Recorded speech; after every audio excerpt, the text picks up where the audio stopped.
Welcome students. Our question number 1 है in a dispersive medium the relation between group velocity Vg and wave velocity V is.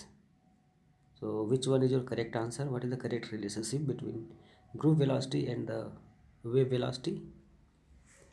So we know that Vg is a group velocity and that is equal to d omega upon dk, and the phase velocity Vp, इसको wave velocity भी कहते हैं, is equal to omega by k. So if we put this value, it can also be written as v because the phase velocity is represented by v here. So the value of omega equal to v into k. Put this value in this vg, we have d by dk v into k. Now differentiate it by the multiplication method. तो v छूट जाएगा, फिर k का differentiation होगा, k के respect में तो 1 हो जाएगा, फिर प्लस और फिर k छूट जाएगा and differentiation of v with respect to k.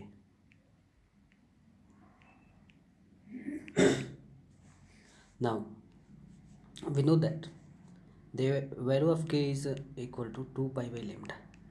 ये प्रोपोगेशन कांस्टेंट की वैल्यू होती है. एक्चुअली होता क्या है, ये कहा जाता है ये अगर वेव आपका ऐसे ट्रेवल कर रहा है तो जो वेवलेंथ होता है यहाँ एक्सिस पर एक पूरा साइकिल जो होता है जितना भी ये लेंथ ट्रैवर्स करेगा यही वेवलेंथ होता है, आपका लेमडा होता है. पूरा ये फुल पॉजिटिव हाफ साइकिल और ये नेगेटिव हाफ साइकिल मिलके फुल वेवलेंथ बनाता है.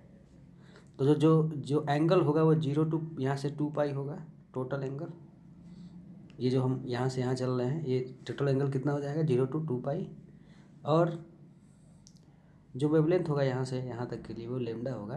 तो जो वैल्यू होगी पूरे वेवलेंथ लेमडा और पूरे एंगल के लिए वो कांस्टेंट होती है एट एवरी पॉइंट. तो के की वैल्यू मिल गई. आप इस के को डिफ्रेंशिएट करो, आपको डी के की वैल्यू मिलेगी 2 pi by lambda square. 1 by lambda का differentiation minus 2 pi by lambda square. Now put this value here at the place of dk. So we have, और यहाँ पे डी लेमडा भी होगा क्योंकि लेमडा के रिस्पेक्ट में डिफ्रेंशिएट हो गया.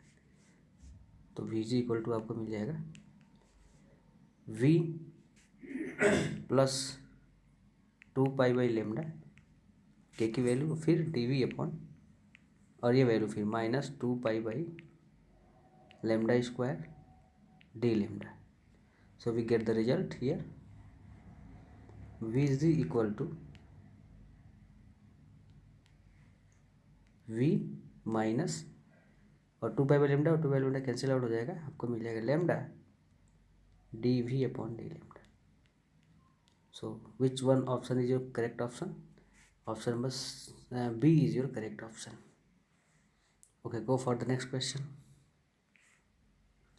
The velocity of sound is generally greater in solids than in gases because. तो जो साउंड होता है वो विदाउट मीडियम प्रोपगेट नहीं कर सकता. It requires medium to travel. और सॉलिड से भी ट्रेवल कर सकता है, लिक्विड से भी ट्रेवल कर सकता है, गैस से भी कर सकता है क्योंकि सभी मीडियम है. लेकिन सबसे ज़्यादा जो डेंसिटी होती है वो सॉलिड की होती है. इलास्टिसिटी भी सबसे ज़्यादा होती है सॉलिड की होती है. इसीलिए सॉलिड में जो है वेलोसिटी साउंड की होगी वो ग्रेटर होगी than the other state like liquid and gas. So what is your correct answer for this? Option number A है the density of solid is high but the elasticity is low. That is wrong. ये answer नहीं होगा आपका. Option number A is incorrect. B the density of solid is high but the elasticity of solid is very high. Okay, so that one is your correct answer. C the density of the elasticity of solid are low. तो ऐसा नहीं है. The density of solid is low but the elasticity high, ऐसा भी नहीं है. So option number B is your correct option. Option number B is your correct option for this question. Okay, go for the next question. The branch of science dealing with the planning of a building to provide best audible sound to audience is called.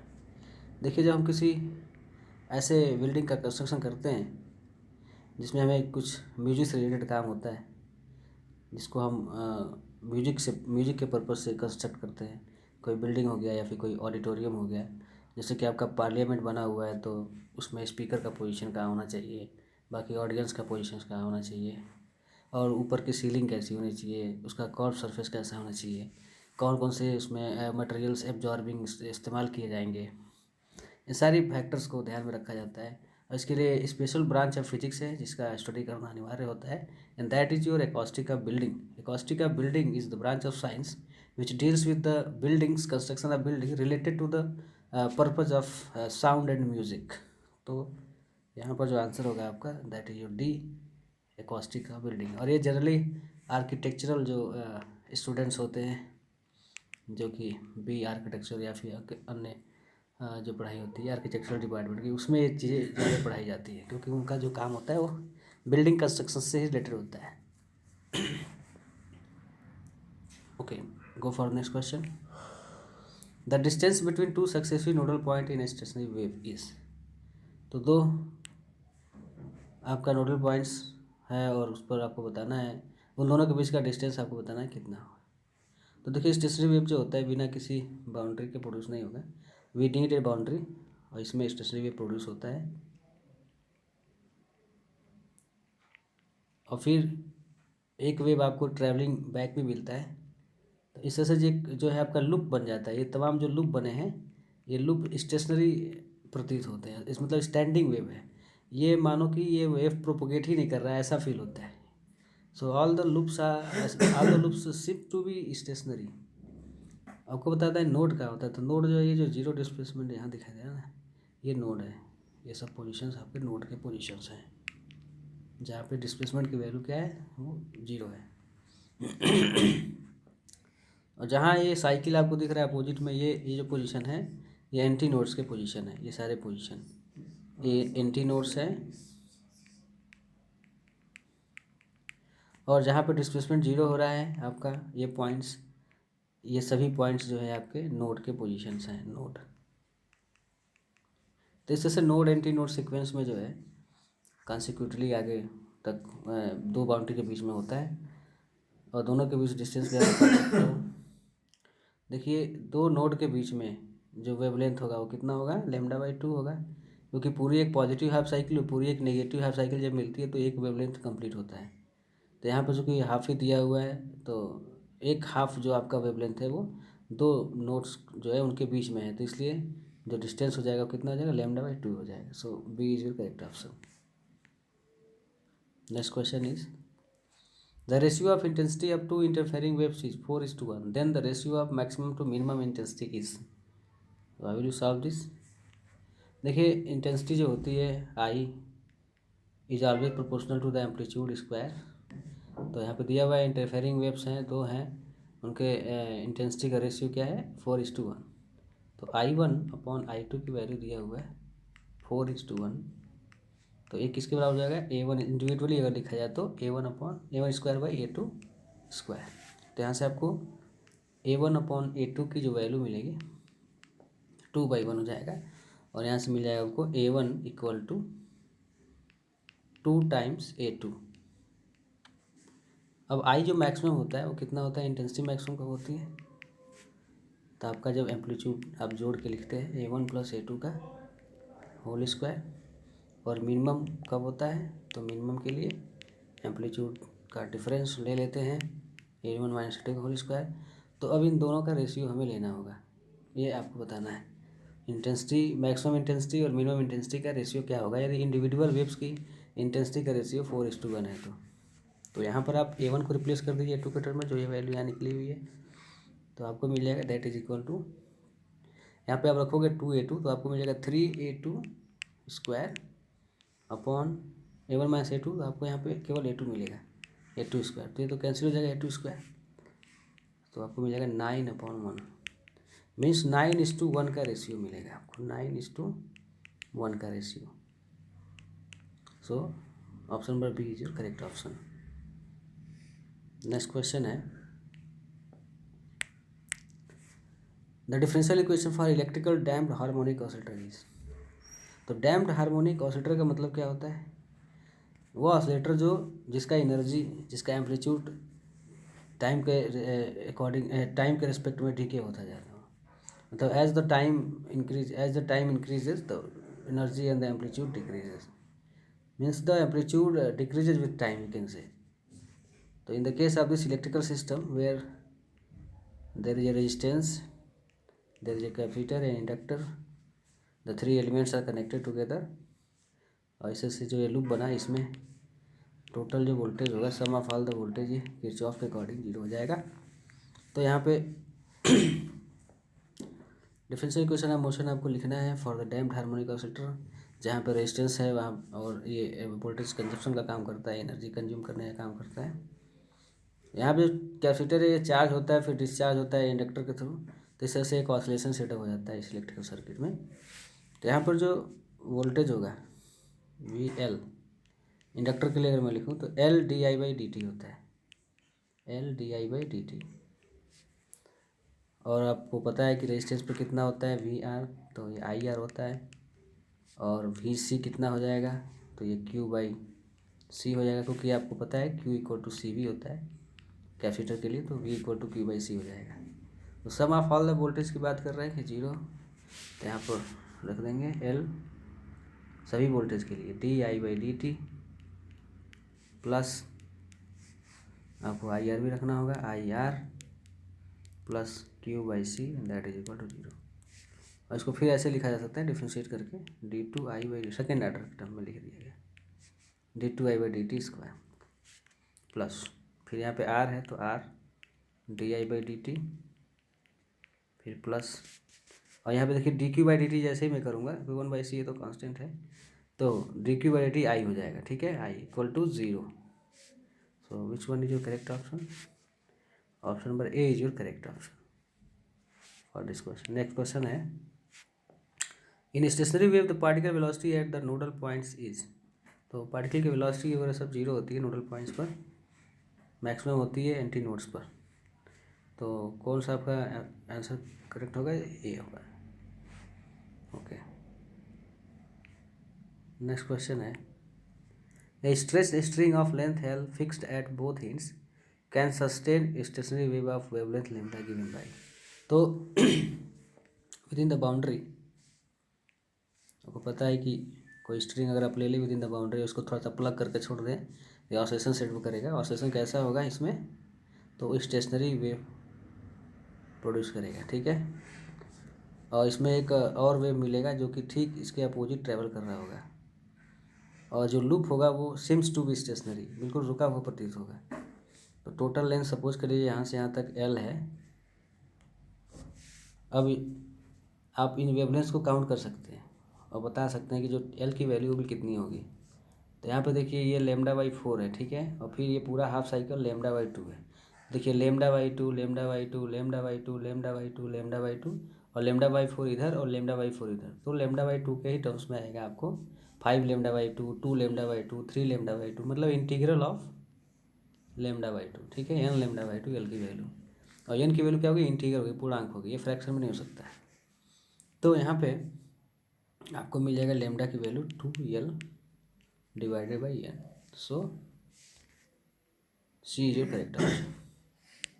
Next question है A particle move such that its acceleration A is given by A equal to minus mu square X, the period of oscillation is. तो general सी बात है, acceleration आप simple harmonic motion के लिए जानते हैं ए की वैल्यू क्या होती है, तो ये होती है माइनस ओमेगा स्क्वायर एक्स. अगर एक्स कोई डिस्प्लेसमेंट है तो ये A equal to minus omega square X होगा. और यहाँ पे आप अगर देखें तो म्यू दिया हुआ है ए की जगह पर, ओमेगा की जगह पर, तो ओमेगा इक्वल टू म्यू मिल जाएगा. ओमेगा कितना होता है 2 पाई होता है, क्योंकि पीरियड ऑफ ऑसिलेशन पूछ रहा है आपसे, that is equal to mu. तो आपको टाइम पीरियड टी क्या मिल जाएगा, time period T equal to 2 पाई/म्यू. So which one is your correct option, 2 पाई/म्यू. Option number B is your correct option. अब ये एक एक्सेलरेशन की वैल्यू कैसे होती है, इसके लिए एक एग्जांपल कर सकते हो आप. सपोज कि एक्स इक्वल टू दिया है कॉस ओमेगा टी, ये कोई डिस्प्लेसमेंट का इक्वेशन है. आप इसको डिफ्रेंशिएट करिए. एक्सेलरेशन निकालने के लिए पहले वेलोसिटी निकालनी पड़ेगी, and that is your D x by D T. Differentiate करिए एक बार टाइम के रिस्पेक्ट में. और यहाँ एम्पलीट्यूड कोई ले लीजिए, ए है तो ए, और कॉस ओमेगा टी का है माइनस साइन ओमेगा टी, और ओमेगा टी का भी करना होगा तो ओमेगा। एक बार और डिफ्रेंशिएट करिए, d two x upon d t square, तो ये आपको मिल जाएगा फिर minus a cos, a omega रहेगा यहाँ पर, कॉस हो जाएगा फिर कॉस ओमेगा टी, और फिर ओमेगा टी का होगा तो ओमेगा स्क्वायर, तो यहाँ ओमेगा स्क्वायर लिख देते हैं। अब ए कॉस ओमेगा टी फिर से क्या है, एक्स है, तो आपको ये एक्सेलेरेशन आ गया, क्योंकि सेकेंड ऑर्डर का डिफरेंशियल जो डिस्प्लेसमेंट का होता है ये एक्सेलेरेशन होता है। तो A equal to minus of this omega square, और ए कॉस ओमेगा टी को आपने क्या भर दिया, एक्स भर दिया। तो इस तरह से आपको एक्सेलेरेशन की वैल्यू मिल जाती है। तो आपका करेक्ट आंसर कौन सा है, 2π/μ आपका करेक्ट आंसर है। Okay, go for next question.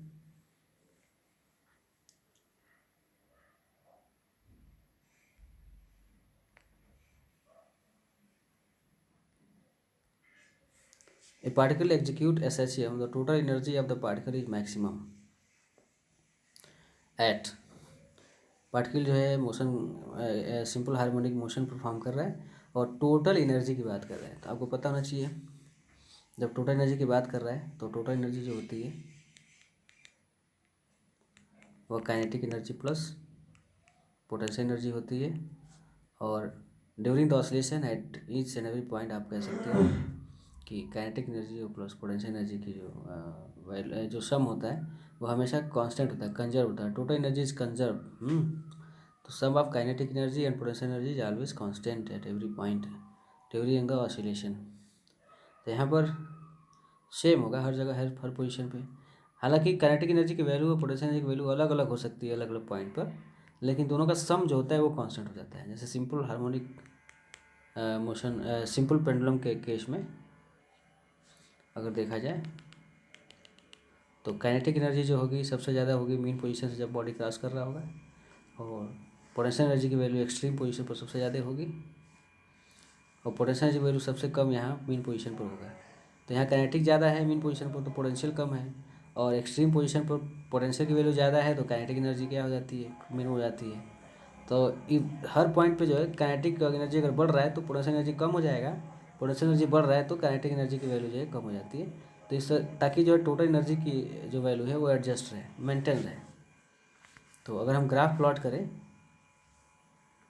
Suppose कि इधर प्लस ए आपका है, इधर माइनस ए है, और इधर आप एनर्जी ले रहे हो, और ये मेन पोजीशन है x इक्वल टू 0, तो आप ग्राफ प्लॉट कर सकते हैं। अगर आप पोटेंशियल एनर्जी के लिए ग्राफ प्लॉट कर रहे हो तो पोटेंशियल एनर्जी की वैल्यू मेन पोजीशन से कम होती है, तो कुछ इस प्रकार से आपको पोटेंशियल एनर्जी का कर्व मिलेगा।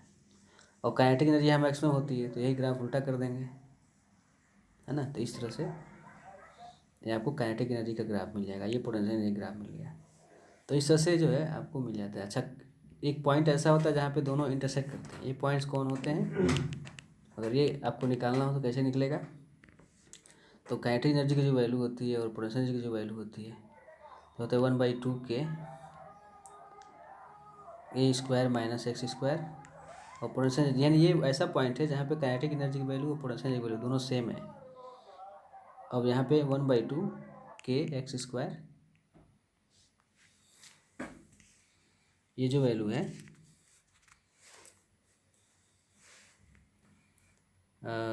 आपको जब यहाँ से आप इसको सॉल्व करेंगे तो हाफ के एक्स स्क्वायर इधर है और हाफ के एक्स स्क्वायर इधर है, दोनों तरफ से के एक्स स्क्वायर आपको मिल जाएगा।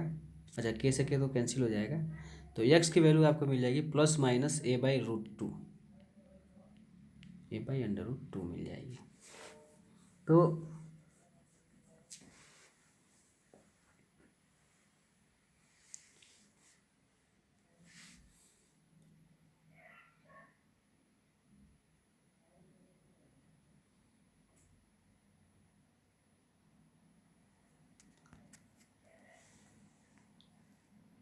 चलिए नेक्स्ट क्वेश्चन है,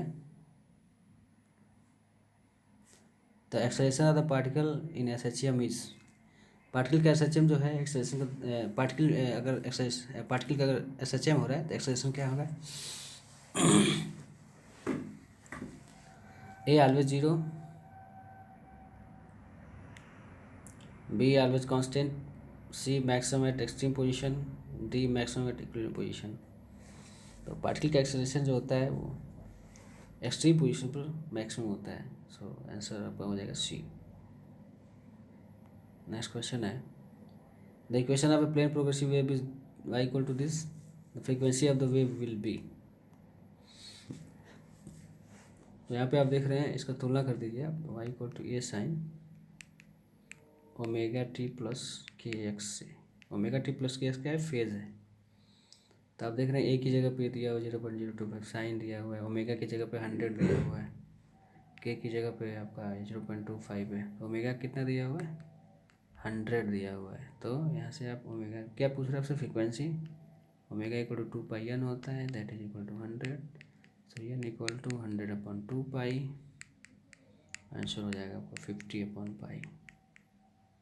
तो 50/π is your correct answer. Okay, next question है, two sound waves are y equal to a sin omega t minus kx and y equal to a cos omega t minus kx. The phase difference between the two waves is। तो देखिए यहाँ पे जो phase दिया हुआ है ना, omega T minus के एक्स यहाँ पे भी है, ओमेगा टी माइनस के एक्स यहाँ पे भी है। तो ऐसा देख के आप सोचोगे कि फेज सेम है, लेकिन नहीं, फंक्शन देखिए अलग अलग है। साइन फंक्शन है और एक कॉस फंक्शन है। तो साइन और कॉस में आपको पता है कितने का अंतर होता है। साइन की बात करते हैं तो 0 से स्टार्ट होता है, कॉस की बात करते हैं तो मैक्सिमम से स्टार्ट होता है, फिर दोनों में π/2 का डिफरेंस होता है। ये जो है ना इतना, ये डिफर कर रहा है दोनों में, यानी ये थोड़ा π/2 और आगे खिसक जाता है तो ये कॉस वाला साइन बन जाता है, मीन्स दोनों बीच में π/2 का डिफरेंस है। तो इस तरह से आपका फेज डिफरेंस π/2, ए ऑप्शन सही हो जाएगा। नेक्स्ट क्वेश्चन है, near resonance the quality factor of drive in oscillator is.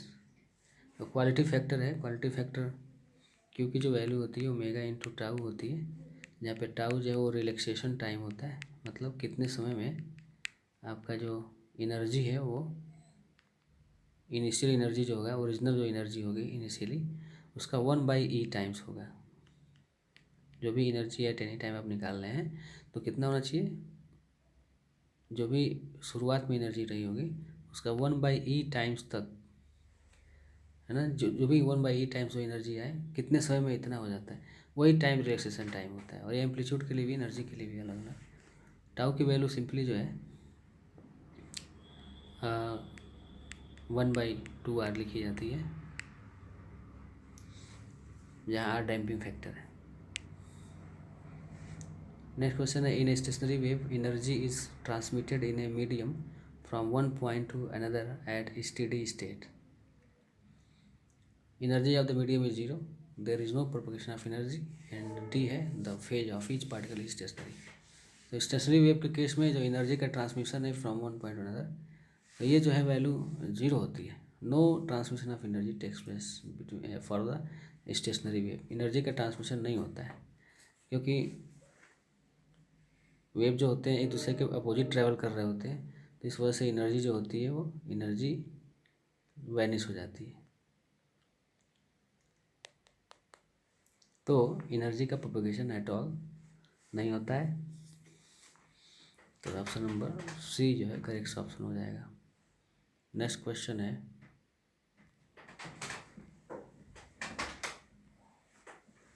Decibel is a musical instrument, A musical noise, A measure of sound level, A wavelength of noise.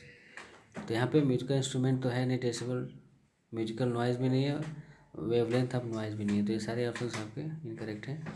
सी जो है आपका sound के level को major करते हैं, intensity वगैरह जब major करते हैं तो डेसिबल में निकालते हैं, डीबी डेसिबल। नेक्स्ट क्वेश्चन है, ultrasonic wave have frequency above the audible range, below audible range, equal to audible range, none of these। तो अल्ट्रासोनिक वेव जो होता है बहुत हाई फ्रीक्वेंसी का वेव होता है, and it is not sensible to the human ear. अपने पास जो भी ऑर्गन्स है उससे हम सेंस नहीं कर सकते। कुछ जानवर वगैरह इसको सेंस कर सकते हैं, जैसे चमगादड़ है वो अल्ट्रासोनिक वेव प्रोड्यूस करता है। जैसे कि बहुत लो फ्रिक्वेंसी का वेव हो तो हम उसको सेंस नहीं कर सकते, जैसे कि अर्थक्वेक से जो वेव प्रोड्यूस होता है वो सब जो जानवर है वो जान जाते हैं, मगर हम नहीं जानते। एलिफेंट कुछ वेव प्रोड्यूस करता है, उसको भी हम नहीं सेंस कर सकते। तो बहुत सारे ऐसे वेव्स होते हैं जिसको हम सेंस नहीं कर सकते हैं, हालांकि वो मीडियम में प्रोपेगेट कर रहे होते हैं। तो अल्ट्रासोनिक वेव क्या है, वो तो हाई फ्रिक्वेंसी का वेव है। तो अगर हम रेंज बनाए तो यहाँ पे 3 रेंज है। एक है कि आपका 20 हर्ट्ज से 20 किलो हर्ट्ज तक, 20 किलो हर्ट्ज तक ये जो रेंज है इसको कहते हैं ऑडिबल, मतलब ये हम सुन सकते हैं, लेकिन एबव दिस रेंज हम नहीं सुन सकते, तो ये अल्ट्रासोनिक होता है, अल्ट्रासोनिक।